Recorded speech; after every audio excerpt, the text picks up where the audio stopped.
Introdução: o homem deve saber que de nenhum outro lugar, mas apenas do encéfalo, vem a alegria, o prazer, o riso e a diversão, o pesar e o luto, o desalento e a lamentação. E por meio dele, de uma maneira especial, nós adquirimos sabedoria e conhecimento, enxergamos e ouvimos, sabemos o que é justo e injusto, o que é bom e o que é ruim, o que é doce e o que é insípido. E pelo mesmo órgão nos tornamos loucos e delirantes, e medos e terrores nos assombram. Todas essas coisas nós temos de suportar quando o encéfalo não está sadio. Nesse sentido, opino que é o encéfalo quem exerce o maior poder no homem. Hipócrates, da doença sagrada, século IV a.C. É da natureza humana sermos curiosos a respeito de como vemos e ouvimos, do porquê de algumas coisas serem prazerosas, enquanto outras nos magoam, do modo como nos movemos, raciocinamos, aprendemos, lembramos e esquecemos, da natureza da raiva e da loucura. A pesquisa em neurociências está desvendando esses mistérios, e as conclusões desses estudos são o tema deste livro. A palavra neurociência é jovem. A Society for Neuroscience *, uma associação que congrega neurocientistas profissionais, foi fundada há pouco tempo, em 1970. O estudo do encéfalo ***, entretanto, é tão antigo quanto a própria ciência. Historicamente, os neurocientistas que se devotaram à compreensão do sistema nervoso vieram de diferentes disciplinas científicas: medicina, biologia, psicologia, física, química e matemática. A revolução nas neurociências ocorreu quando esses cientistas perceberam que a melhor abordagem para a compreensão de como funciona o encéfalo vinha de um enfoque interdisciplinar, a combinação de abordagens tradicionais visando produzir uma nova síntese, uma nova perspectiva. A maioria das pessoas envolvidas na investigação científica do sistema nervoso considera-se, hoje, neurocientista.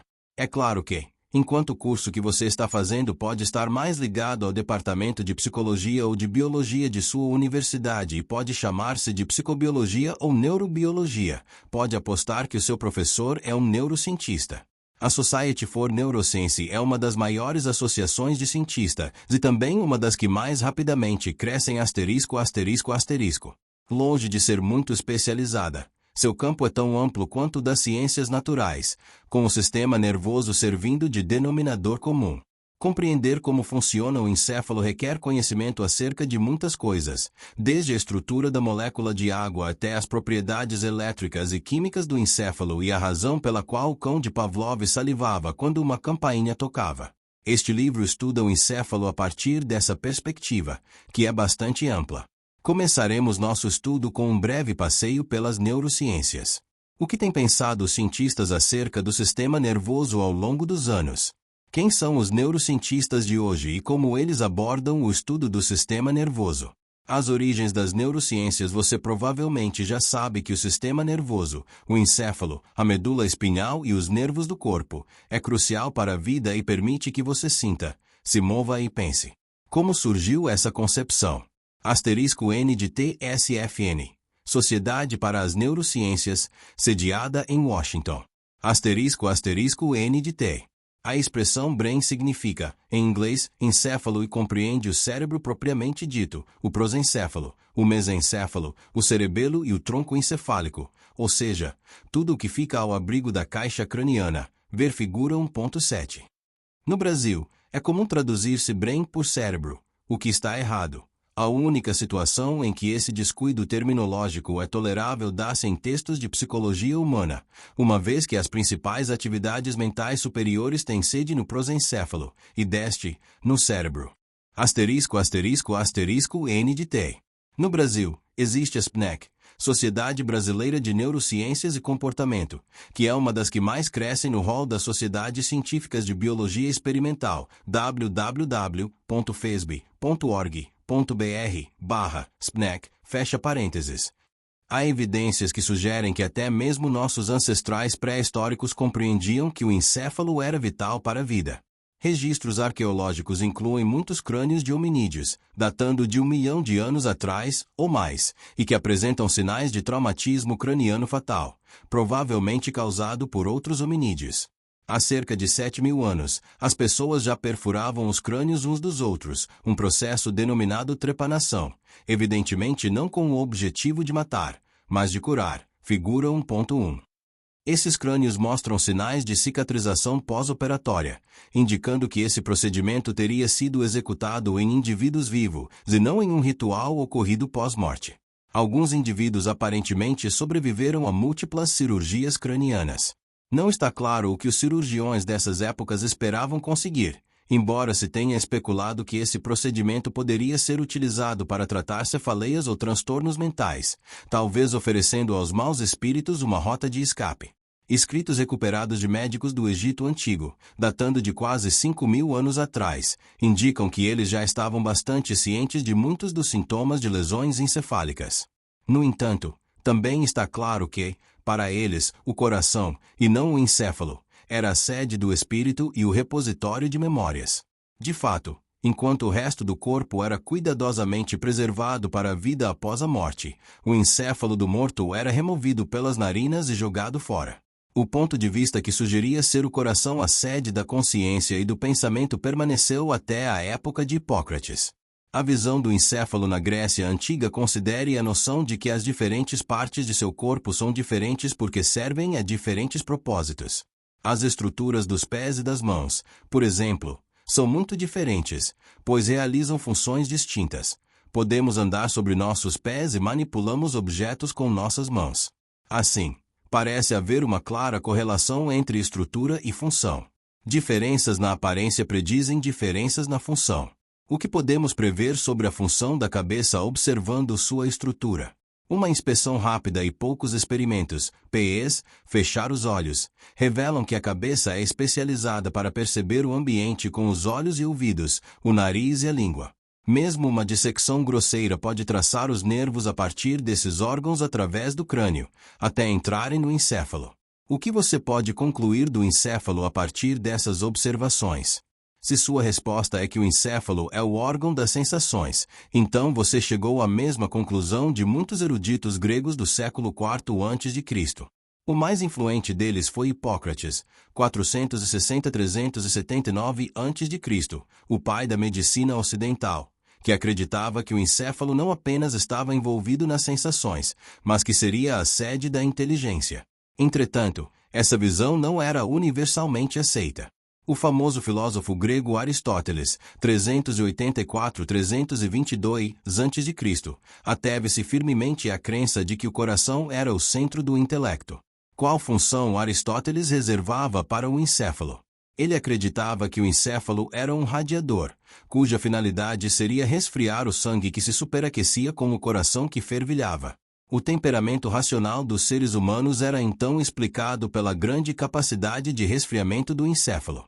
A visão do encéfalo durante o Império Romano, a figura mais importante na medicina romana, foi o escritor e médico grego Galeno, 130-200 d.C., que concordava com a ideia de Hipócrates sobre o encéfalo.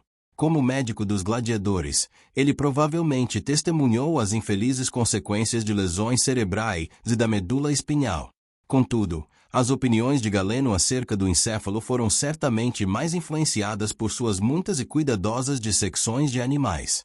A figura 1.2 ilustra o encéfalo, figura 1.1 evidência de cirurgia encefálica pré-histórica. Este crânio, de um homem datando de mais de 7.000 anos atrás, foi aberto para cirurgia enquanto ele ainda estava vivo.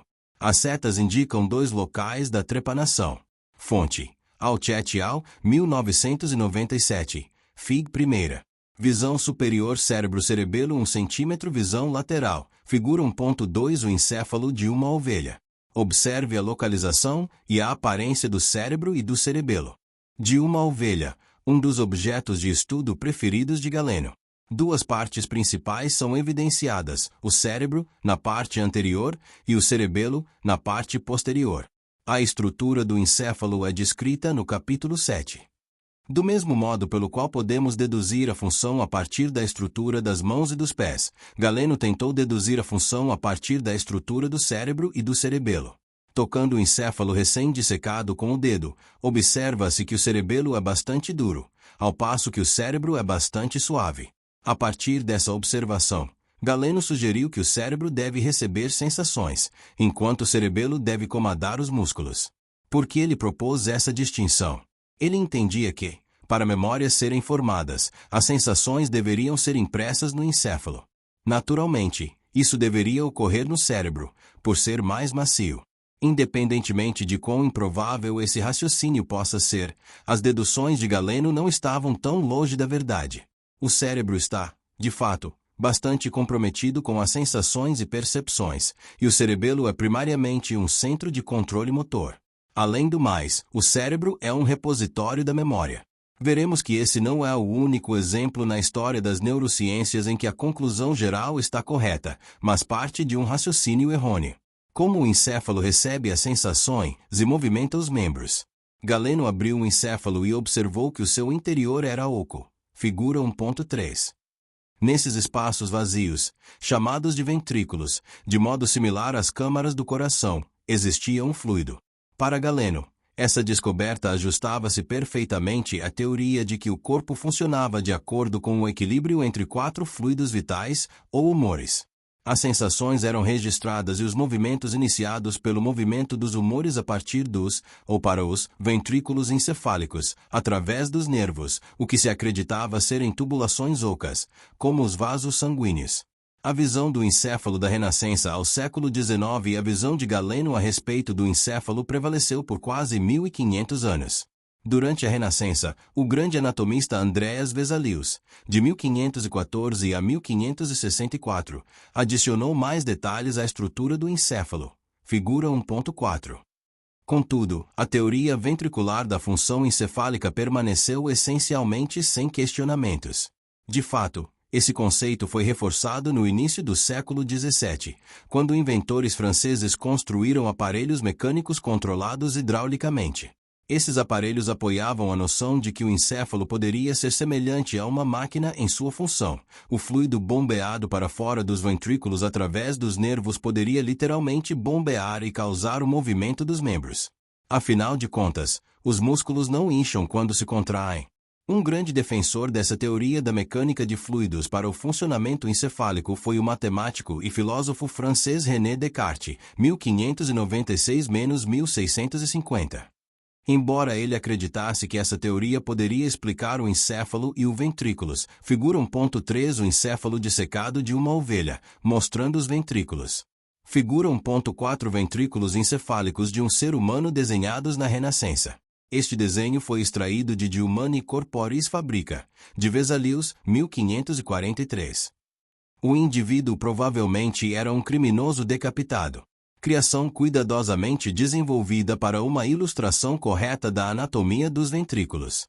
Fonte: Finger, 1994, Fig 2.8. Figura 1.5 o encéfalo, de acordo com Descartes. Este desenho apareceu em uma publicação de Descartes, em 1662. Esse autor acreditava que nervos ocos originários dos olhos se projetavam para os ventrículos encefálicos.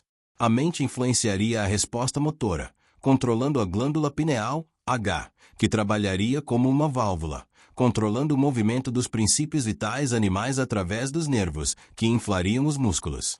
Fonte: Finger, 1994, Fig 2.16. Substância cinzenta, substância branca, figura 1.6 substância branca e substância cinzenta. O encéfalo humano foi seccionado para revelar os dois tipos de tecido. Comportamento de outros animais. Descartes também pensava que ela não poderia explicar todo o espectro do comportamento humano. Ele considerava que, diferente de outros animais, as pessoas possuíam intelecto e uma alma dada por Deus. Assim, Descartes propôs que os mecanismos encefálicos controlariam apenas a parte do comportamento humano que é semelhante ao de outros animais.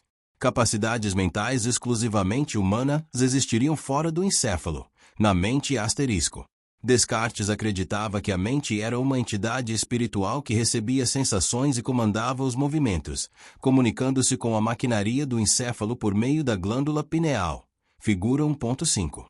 Hoje, algumas pessoas ainda acreditam que existe um problema mente-cérebro, e que de alguma maneira a mente humana é distinta do cérebro asterisco. Contudo, como veremos na parte 3ª, as modernas pesquisas em neurociências apoiam uma conclusão diferente. A mente tem uma base física, que é o encéfalo. Felizmente, durante os séculos 17 e 18, outros cientistas romperam com o foco tradicional dos ventrículos e começaram a examinar a substância encefálica mais cuidadosamente. Eles observaram, por exemplo, dois tipos de tecido encefálico, a substância cinzenta e a substância branca. Figura 1.6.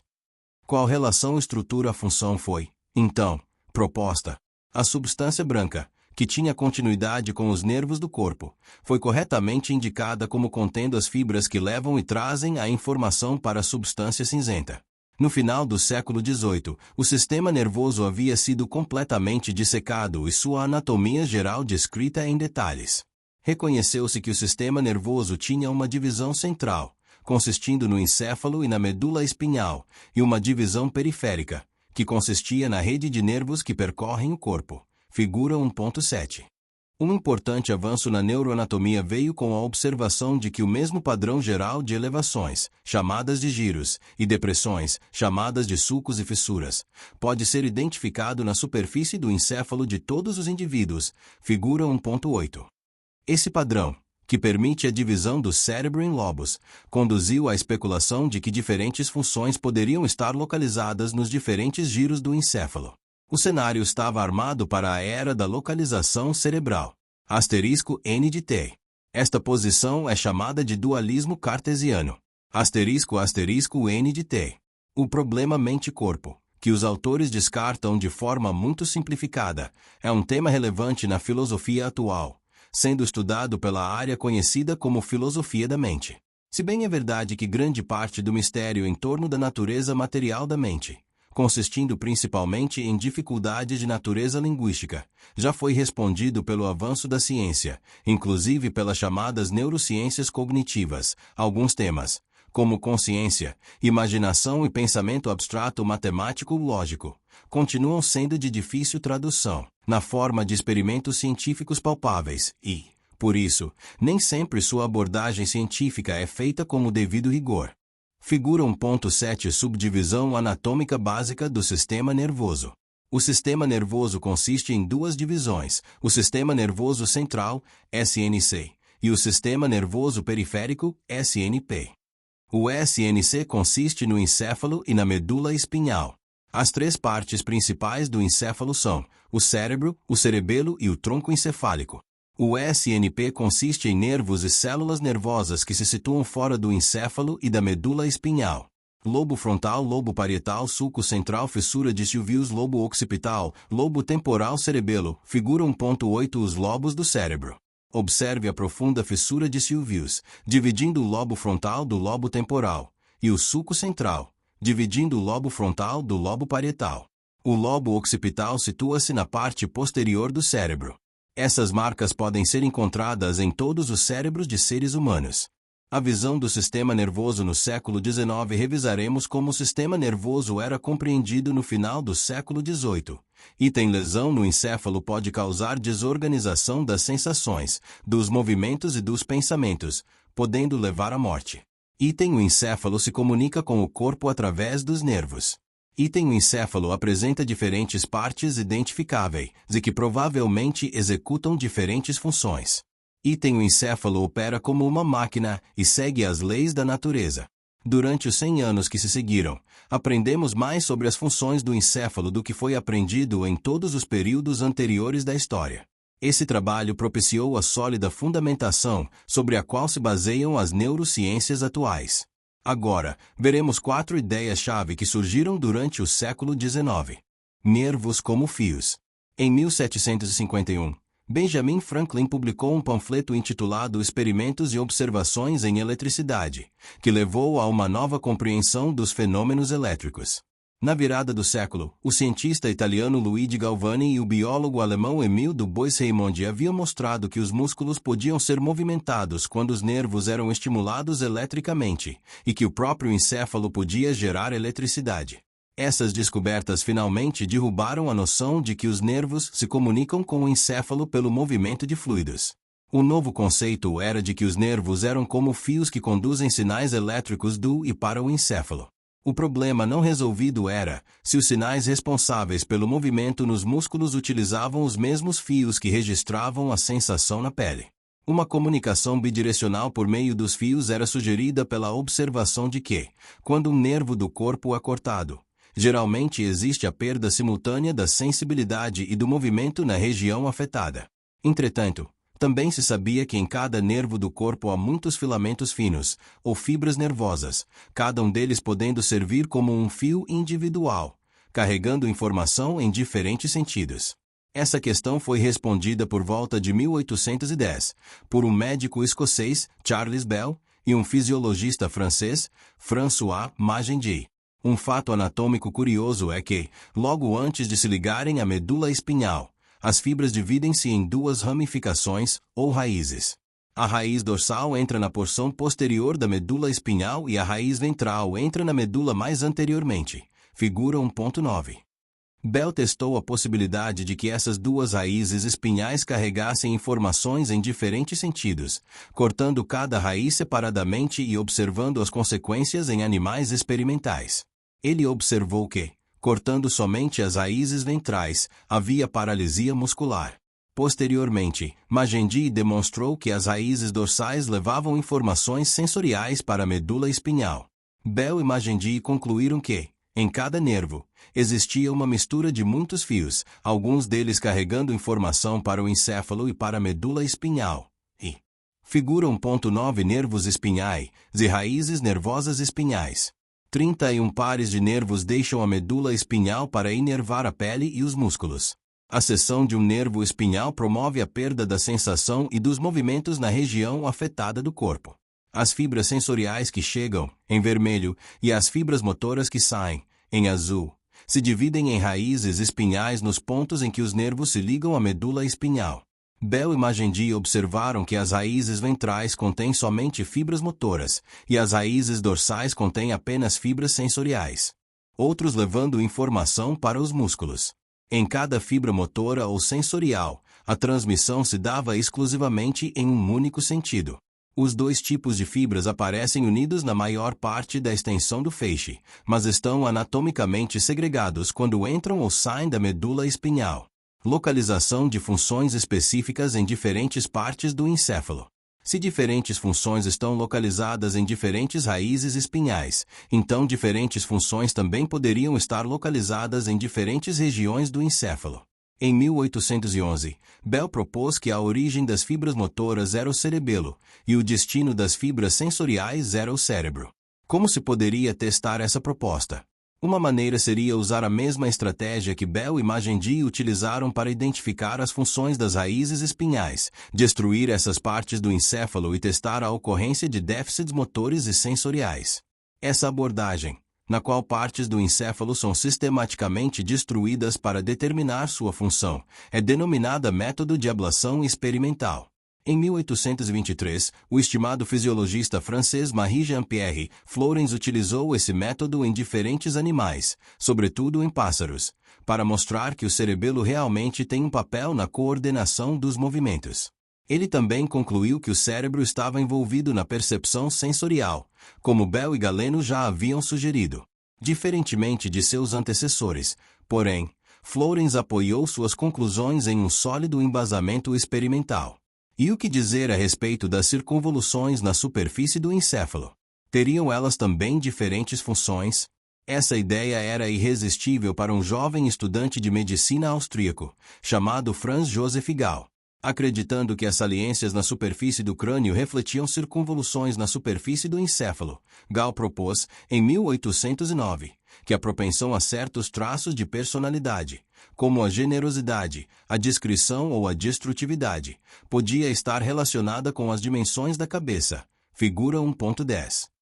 Para sustentar sua alegação, Gall e seus seguidores coletaram e mediram cuidadosamente o crânio de centenas de pessoas, representando uma grande variedade de tipos de personalidades, desde os muito talentosos até criminosos psicopatas. Essa nova ciência, que relacionava a estrutura da cabeça com traços de personalidade, foi chamada de frenologia. Embora as alegações dos frenologistas nunca tenham sido levadas a sério pela comunidade científica, eles realmente tomaram a imaginação popular da época. De fato, um livro-texto de frenologia, publicado em 1827, vendeu mais de 100.000 cópias. Um dos críticos mais acirrados da frenologia foi Flourens, o mesmo homem que havia demonstrado experimentalmente que o cerebelo e o cérebro realizavam diferentes funções. Suas críticas eram bem fundamentadas. Para começar, o formato do crânio não se correlaciona com o formato do encéfalo. Além disso, Flourens realizou ablações experimentais, mostrando que determinados traços não estão isolados em porções do cérebro especificadas pela frenologia. Flourens também defendia, contudo, que todas as regiões do cérebro participam igualmente de todas as funções cerebrais, uma conclusão que posteriormente se mostrou errônea. A pessoa a quem é geralmente atribuído o mérito de influenciar a opinião da comunidade científica em relação ao estabelecimento da localização das funções cerebrais foi o neurologista francês Paul Broca. Figura 1.11. Broca foi apresentado a um paciente que compreendia a linguagem, mas era incapaz de falar. Após a morte do paciente, em 1861, Broca examinou cuidadosamente o encéfalo deste e encontrou uma lesão no lobo frontal esquerdo. Figura 1.12. Com base nesse caso e em muitos outros casos semelhantes, Broca concluiu que essa região do cérebro humano era especificamente responsável pela produção da fala. Experimentos consistentes realizados a seguir ofereceram suporte à ideia da localização das funções cerebrais em animais. Os fisiologistas alemães Gustav Fritsch e Eduard Idzig mostraram, em 1870, que a aplicação de uma pequena corrente elétrica em uma região circunscrita da superfície cerebral exposta de um campo podia promover movimentos específicos. O neurologista escocês David Ferrier repetiu esse experimento com macacos. Em 1881, ele mostrou que a remoção dessa mesma região do cérebro causava paralisia muscular. Da mesma forma, o fisiologista alemão Hermann Munk, utilizando o método da ablação experimental, apresentou evidências de que o lobo occipital do cérebro estava envolvido especificamente na visão. Como veremos na parte 2 deste livro, hoje sabemos que existe uma clara divisão de trabalho no cérebro, com diferentes partes realizando funções bem distintas. O mapa atual da divisão de funções cerebrais rivaliza mesmo com o mais elaborado dos mapas produzidos pelos frenologistas. A grande diferença é que, ao contrário dos frenologistas, os cientistas de hoje exigem evidências experimentais sólidas antes de atribuir uma função a uma porção do encéfalo. Ainda assim, Gall parece ter tido, em parte, uma ideia geral correta. É natural nos questionarmos por que Flourens, o pioneiro da localização das funções cerebrais, foi levado a crer que o cérebro agia como um todo e não podia ser subdividido. Esse talentoso experimentalista pode ter perdido a ocasião de observar a localização cerebral por muitas diferentes razões, mas parece claro que uma das razões era seu desdenho visceral por Gall e pela frenologia. Ele não podia concordar nem remotamente com Gall, a quem considerava um lunático. Isso nos recorda que a ciência, para o melhor ou para o pior, era e ainda é um tema sujeito tanto aos dons quanto às fraquezas da natureza humana. A evolução do sistema nervoso. Em 1859, o biólogo inglês Charles Darwin, figura 1.13, publicou A Origem das Espécies. Esse trabalho seminal articula uma teoria da evolução. Cada espécie de organismo evoluiu de um ancestral comum. De acordo com essa teoria, as diferenças entre espécies surgem por um processo que Darwin denominou seleção natural.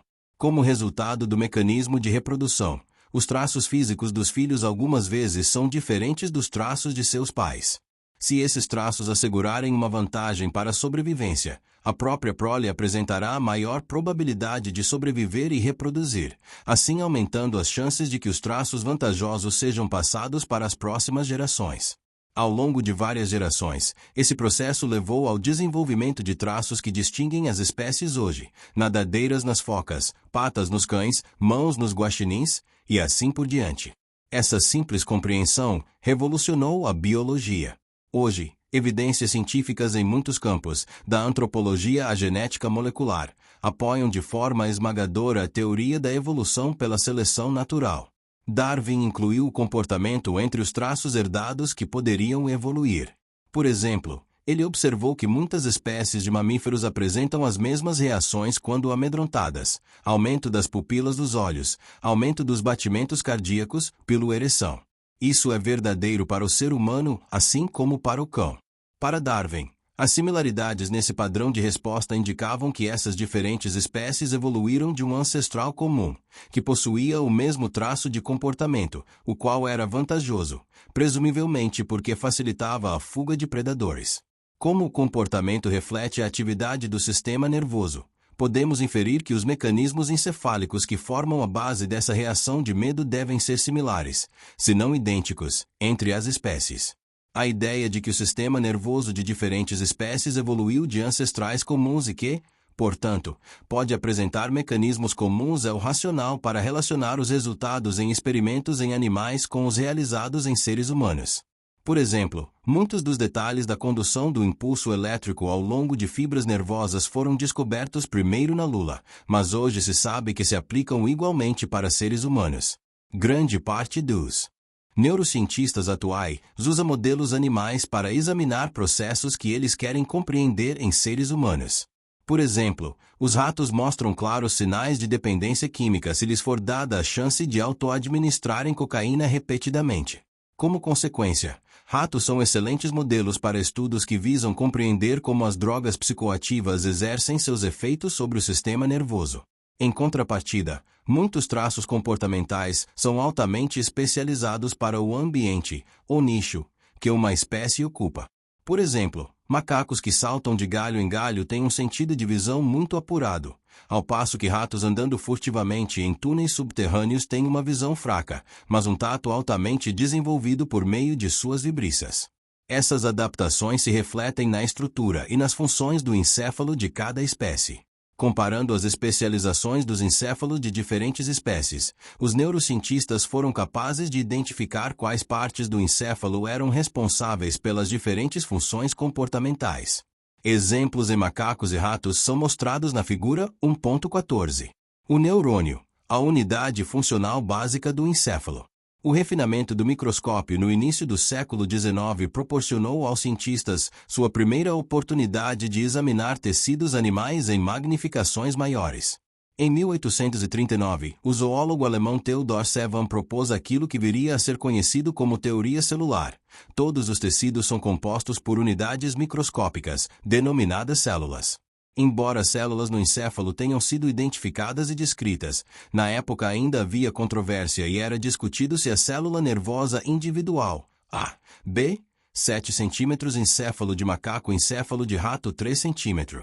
Figura 1.14 Diferentes especializações encefálicas em macacos e ratos. A. O encéfalo de um macaco rhesus possui um senso de visão bastante evoluído. A região no quadro em destaque recebe informações dos olhos. Quando essa região é seccionada e corada para que se possa visualizar o tecido metabolicamente ativo, um mosaico de bolhas aparece. Os neuronídeos dentro das bolhas são especializados para a análise de cores no mundo visual. B. O encéfalo de um rato possui um senso tátil altamente evoluído na face. A região no quadro em destaque recebe informação das vibriças. Quando essa região é seccionada e corada para mostrar a localização dos neuronídeos, um mosaico de barris aparece.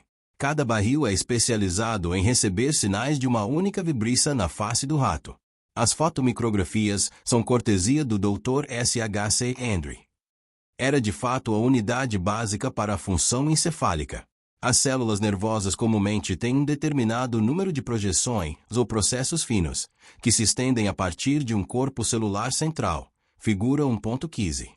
Inicialmente, os cientistas não eram capazes de decidir se os processos de células diferentes se fundiam, como fazem os vasos sanguíneos no sistema circulatório.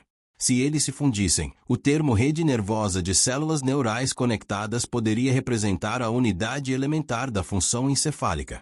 O capítulo 2 apresenta uma breve história de como essa questão foi resolvida.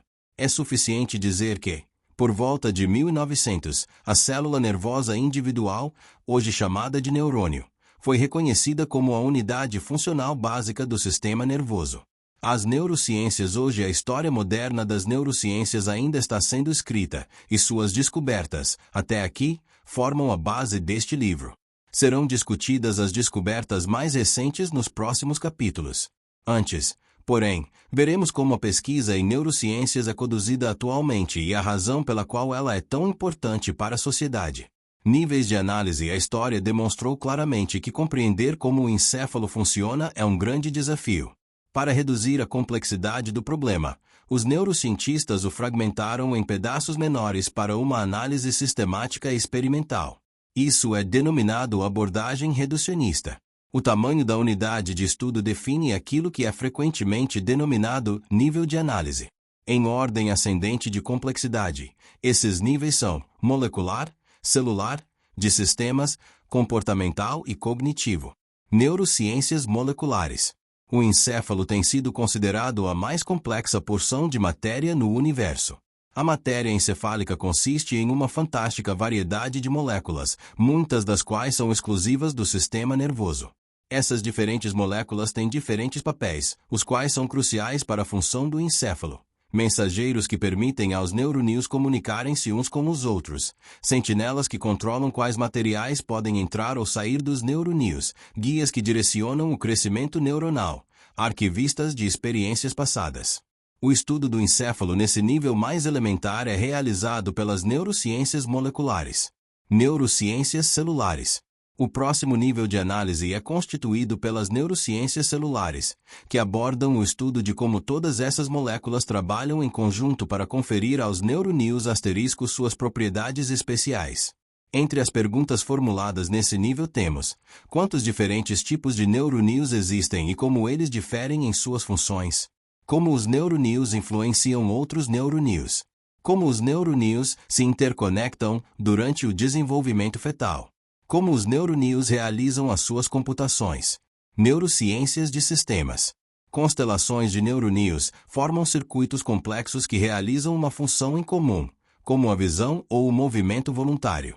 Assim, podemos falar no sistema visual e no sistema motor, cada um possuindo seus próprios circuitos dentro do encéfalo. Nesse nível de análise, chamado de neurociências de sistemas, os neurocientistas estudam como diferentes circuitos neurais analisam a informação sensorial, formam percepções do mundo externo, tomam decisões e executam movimentos. *N de T. E as células gliais, que, junto com os neuroníons, são as duas principais classes celulares no encéfalo. Figura 1.15. Um desenho antigo de uma célula nervosa. Publicado em 1865, este desenho do anatomista alemão Otto Deiters mostra uma célula nervosa, ou neurônio, e suas muitas projeções, denominadas neuritos. Por um tempo, acreditou-se que os neuritos de diferentes neuroníons podiam se fundir, como os vasos sanguíneos do sistema circulatório. Agora, sabemos que os neuroníons são entidades distintas, que se comunicam utilizando sinais químicos e elétricos. Neurociências comportamentais. Como os sistemas neurais trabalham juntos para produzir comportamentos integrados. Por exemplo, existem diferentes sistemas para executar diferentes formas de memória. Onde, no encéfalo, agem as drogas que alteram a mente e qual é a contribuição normal desses sistemas para a regulação do humor e do comportamento. Quais sistemas neurais são responsáveis pelos comportamentos específicos de cada gênero? Onde são criados os sonhos e o que eles revelam? Essas são questões estudadas pelas neurociências comportamentais. Neurociências cognitivas.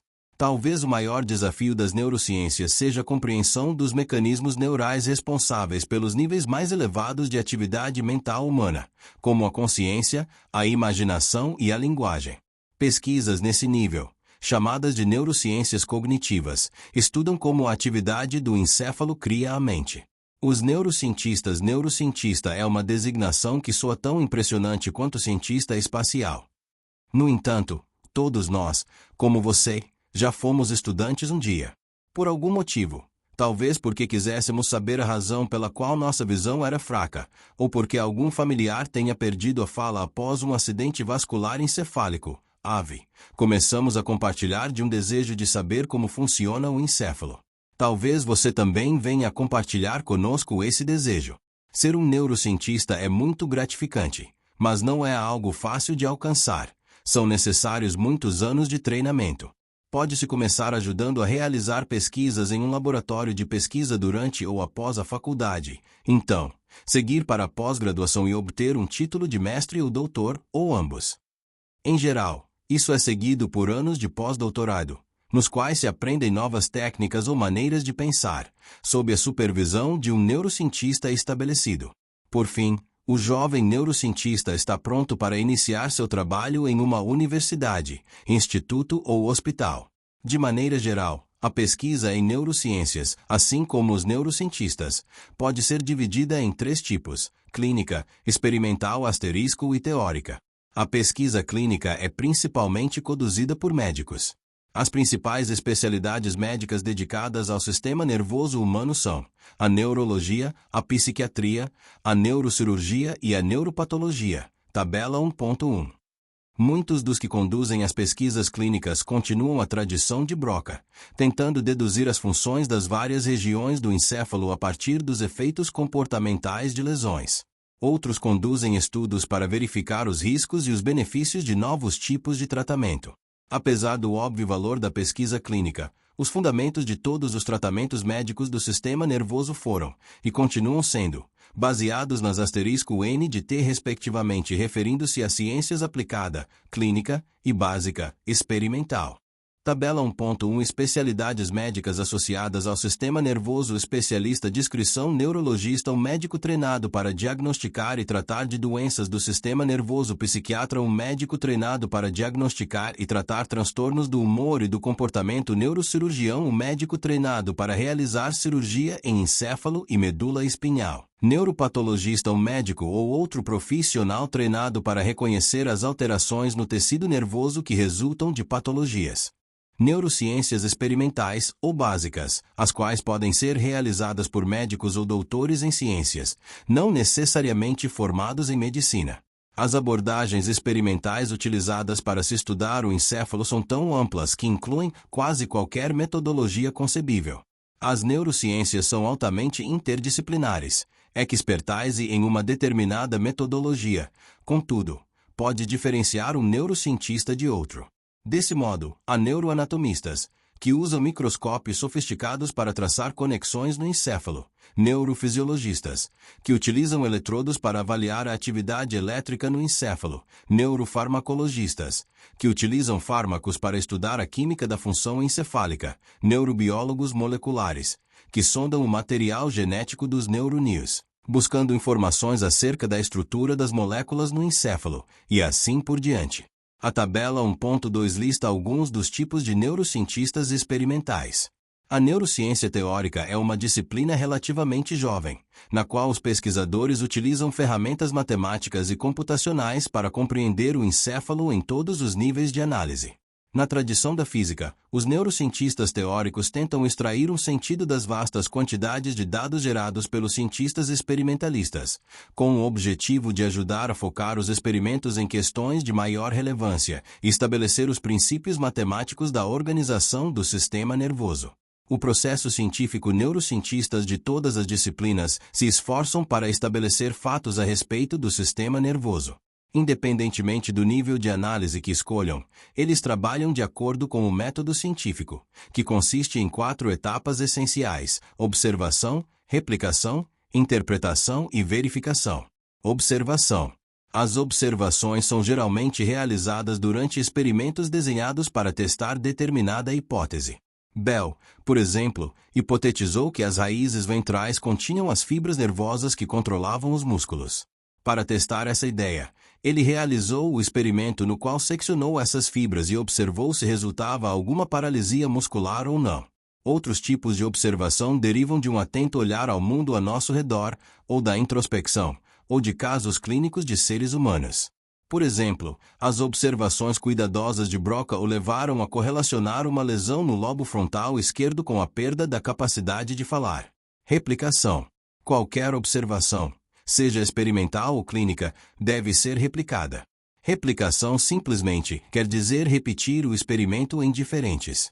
Tipo de descrição: neurobiólogo do desenvolvimento analisa o desenvolvimento e a maturação do encéfalo. Neurobiólogo molecular usa o material genético dos neurônios para compreender a estrutura e a função das moléculas no encéfalo. Neuroanatomista estuda a estrutura do sistema nervoso. Neuroquímico estuda a química do sistema nervoso. Neuroetólogo estuda as bases neurais de Comportamentos animais específicos de cada espécie no seu habitat natural. Neurofarmacologista examina os efeitos de fármacos. Sobre o sistema nervoso, neurofisiologista mede a atividade elétrica do sistema nervoso. Psicobiólogo, psicólogo biológico, psicólogo fisiológico, estuda as bases biológicas do comportamento psicofísico, avalia quantitativamente as capacidades de percepção. Indivíduos ou fazer observação similar em diferentes pacientes, tantas vezes quantas forem necessárias para se descartar a possibilidade de que o fato observado tenha ocorrido apenas por acaso. Interpretação. Uma vez que o cientista acredite que a observação é correta, ele a interpreta. A interpretação depende do estado de conhecimento, ou ignorância, naquele momento histórico e das noções pré-concebidas que o cientista tenha. As interpretações, portanto, nem sempre resistem ao teste do tempo. Por exemplo, no momento em que fez sua observação, Florence não sabia que o cérebro de um pássaro era fundamentalmente diferente do de um mamífero. Assim, ele concluiu erroneamente, a partir de ablações experimentais em pássaros, que não existia a localização de certas funções no cérebro de mamíferos. Além disso, como dissemos antes, seu profundo desprezo por Gall certamente influenciou essa interpretação. A questão é que a interpretação correta frequentemente não é feita até muito tempo depois das observações originais. De fato, grandes avanços às vezes ocorrem quando antigas observações são reinterpretadas sob uma nova luz. Verificação. A última etapa do processo científico é a verificação. Essa etapa é distinta da replicação que o pesquisador original realizou. A verificação significa que a observação é suficientemente robusta para que qualquer cientista competente, ao seguir precisamente os protocolos do observador original, poderá reproduzi-la. Em geral, uma verificação bem-sucedida significa que a observação é aceita como fato. Entretanto, nem todas as observações podem ser verificadas, algumas vezes, devido a imprecisões no artigo original ou a uma replicação insuficiente. Contudo, geralmente insucessos na verificação se devem ao fato de que inúmeras variáveis adicionais, como a temperatura ou a hora do dia, contribuíram para o resultado original.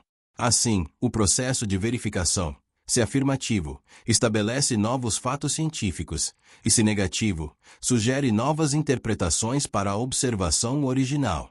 Ocasionalmente, lemos na imprensa leiga o relato de algum caso de fraude científica.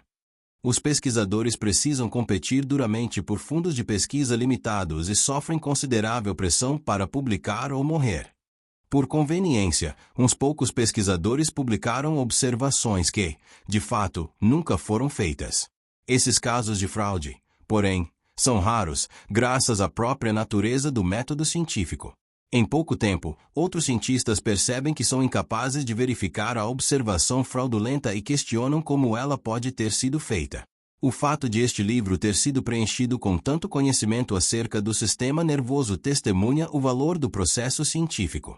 O uso de animais na pesquisa em neurociências. A maior parte do que sabemos sobre o sistema nervoso vem de experimentos realizados com animais. Na maioria dos casos, os animais são mortos para que o encéfalo possa ser examinado pela neuroanatomia, neurofisiologia ou neuroquímica. O fato de que os animais são sacrificados para o conhecimento humano levanta questões a respeito da ética da pesquisa com animais. Os animais. Inicialmente, coloquemos o assunto em perspectiva histórica. Ao longo da história, os seres humanos consideraram os animais e os seus produtos como fontes renováveis de recursos que podem ser utilizados para alimento, vestimenta, transporte, recreação, esporte e companhia. Os animais utilizados para pesquisa, educação e testes foram sempre uma pequena fração daqueles utilizados para outros propósitos. Nos Estados Unidos, por exemplo, o número de animais utilizados em todos os tipos de pesquisa biomédica é muito pequeno, se comparado ao número de animais mortos para servirem de alimento. O número usado especificamente para pesquisa em neurociências, por sua vez, é muito menor. Experimentos em neurociências são conduzidos utilizando várias espécies diferentes, desde caramujos até macacos. Em geral, a escolha da espécie é ditada pela questão sob investigação, o nível de análise e o grau em que o conhecimento a ser gerado pode ser relacionado com seres humanos. Via de regra, quanto mais básico for o processo sob investigação, mais distante poderá ser o animal escolhido em sua relação evolutiva com seres humanos. Assim, experimentos que buscam compreender a base molecular da condução do impulso nervoso podem ser realizados em uma espécie tão distinta de nós quanto a lula. Por outro lado, compreender as bases neurais do movimento e dos distúrbios de percepção em seres humanos requer experimentos em espécies mais próximas de nós, como o macaco. Hoje, mais da metade dos animais utilizados para pesquisa nas neurociências são roedores, ratos ou camundongos, criados especificamente para esse propósito. Bem-estar dos animais. No mundo desenvolvido, a maioria dos adultos instruídos se preocupa com o bem-estar dos animais. Os neurocientistas compartilham dessa preocupação e trabalham para garantir que os animais sejam bem tratados. A sociedade, contudo, nem sempre valorizou o bem-estar dos animais, como se reflete em algumas das práticas científicas do passado. Por exemplo, nos seus experimentos do início do século XIX, Magendie utilizou filhotes de cachorro sem anestesia, tendo sido posteriormente criticado por essa prática pelo seu rival científico, Bell. Felizmente, uma maior consciência da importância do bem-estar dos animais levou a melhorias significativas na maneira como são tratados os animais na pesquisa biomédica. Hoje, os neurocientistas aceitam certas responsabilidades morais pelos animais experimentais. Animais são utilizados somente para experimentos necessários, que possibilitem avanços no conhecimento do sistema nervoso. 2. Todos os procedimentos necessários para minimizar a dor e o estresse experimentados pelo animal, uso de anestésicos, analgésicos, etc., são realizados.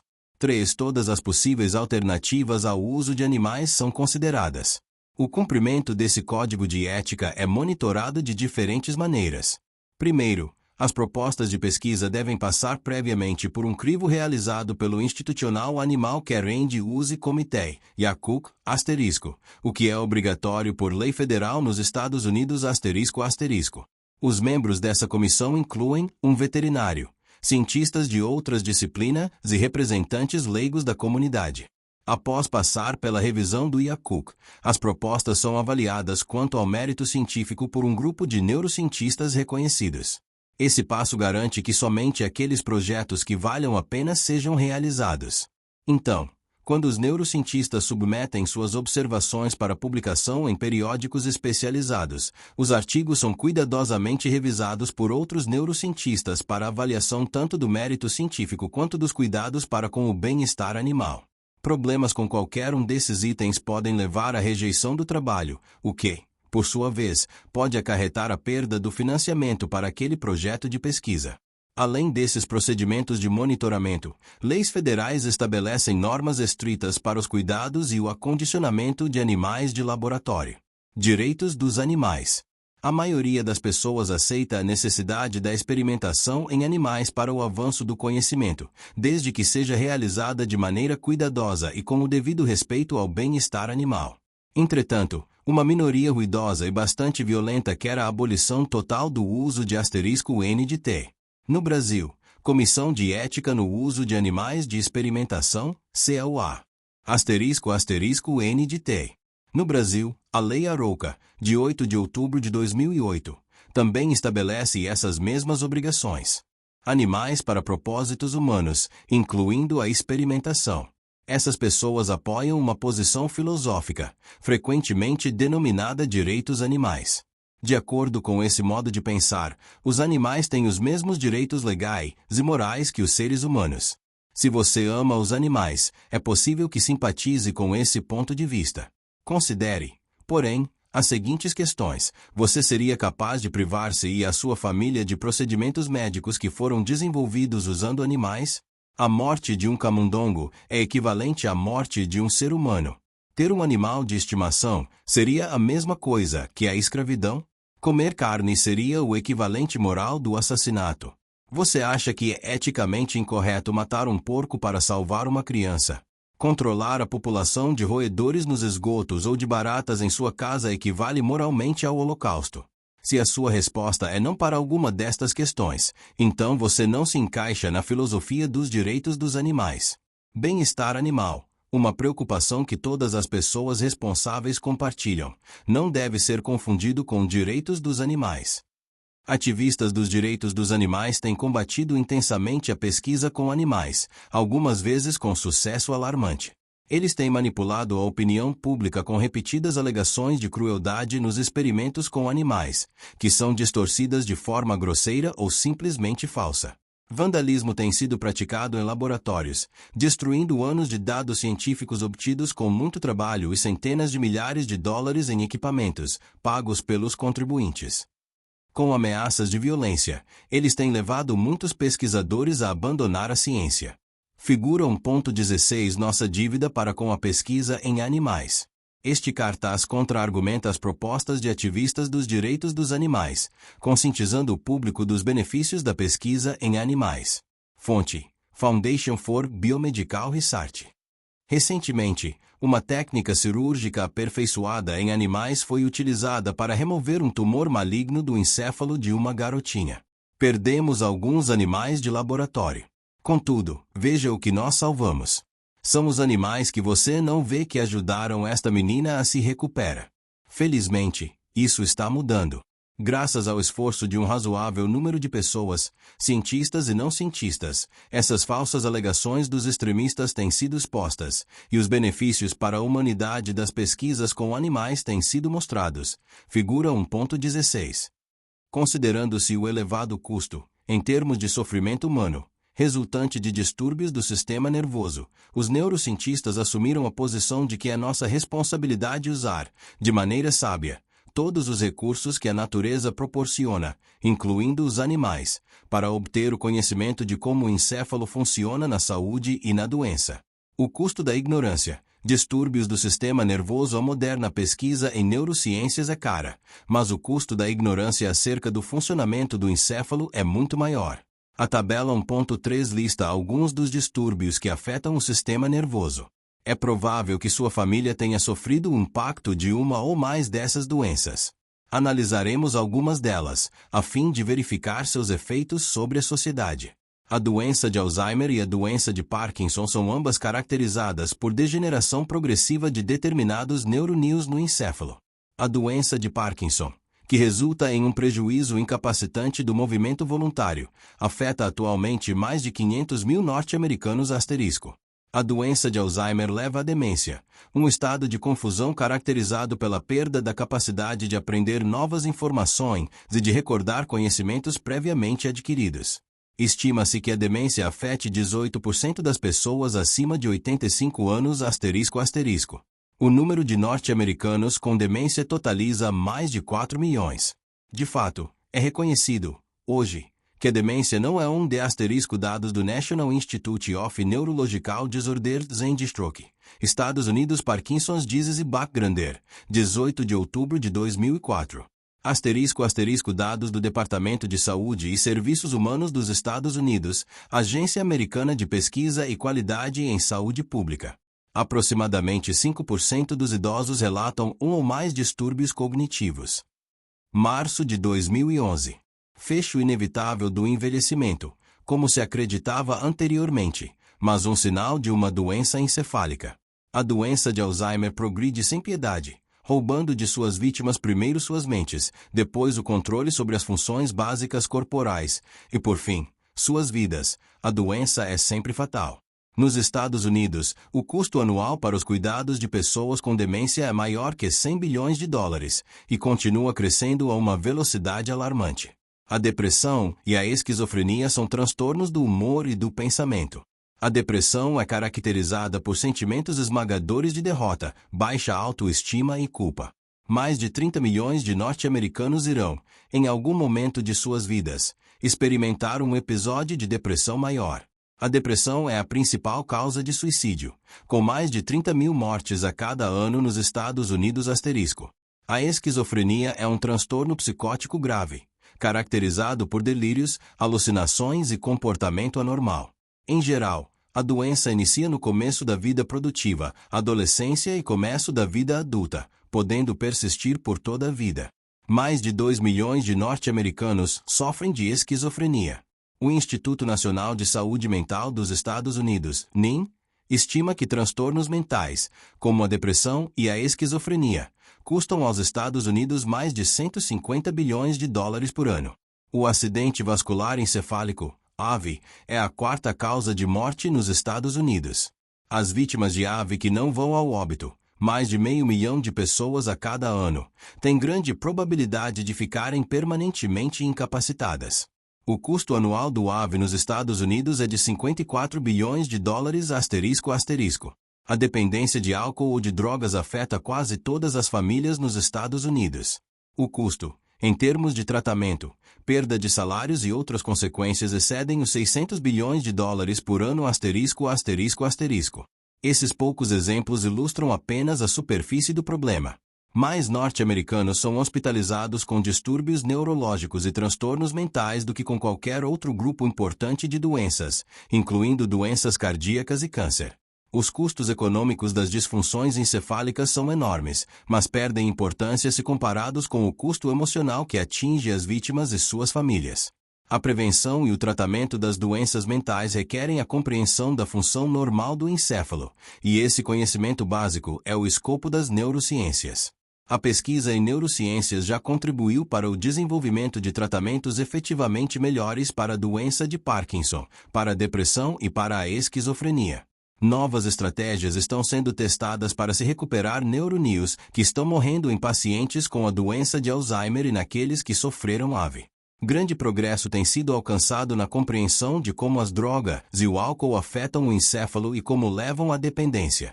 O material deste livro demonstra que se sabe muito sobre a função do encéfalo. No entanto, o que sabemos é insignificante se comparado àquilo que ainda temos de aprender. Considerações finais. As fundações históricas das neurociências foram lançadas por muitas pessoas, ao longo de muitas gerações. Hoje, homens e mulheres estão trabalhando em todos os níveis de análise, utilizando todos os tipos de tecnologia para trazer alguma luz ao estudo do encéfalo. Os frutos desse trabalho formam a base deste livro. Dados do Instituto Nacional de Saúde Mental dos Estados Unidos. Suicide in the US. Statistics and Prevention, 27 de setembro de 2010. Associação Americana do Coração. Impact of Stroke, Stroke Statistics, 1º de maio de 2012. Dados dos Institutos Nacionais de Saúde dos Estados Unidos, Instituto Nacional de Abuso de Drogas, Estados Unidos. Drug Facts, Understanding Drug Abuse and Addiction. Março de 2011. O objetivo das neurociências é compreender como o sistema nervoso funciona. Muitas percepções importantes podem ser adquiridas a partir de um ponto de vista externo ao cérebro e à própria cabeça. Uma vez que a atividade cerebral se reflete no comportamento, registros comportamentais cuidadosos nos informam acerca das capacidades e limitações da função encefálica. Modelos de computador que reproduzem as propriedades computacionais do encéfalo podem ajudar a compreender como essas propriedades se desenvolveram. Do escalpo, podemos medir ondas cerebrais que nos dizem algo a respeito da atividade elétrica de diferentes partes do encéfalo durante diversos estados comportamentais. Novas técnicas computadorizadas de neuroimagem permitem aos pesquisadores examinarem a estrutura do encéfalo vivo, dentro do crânio.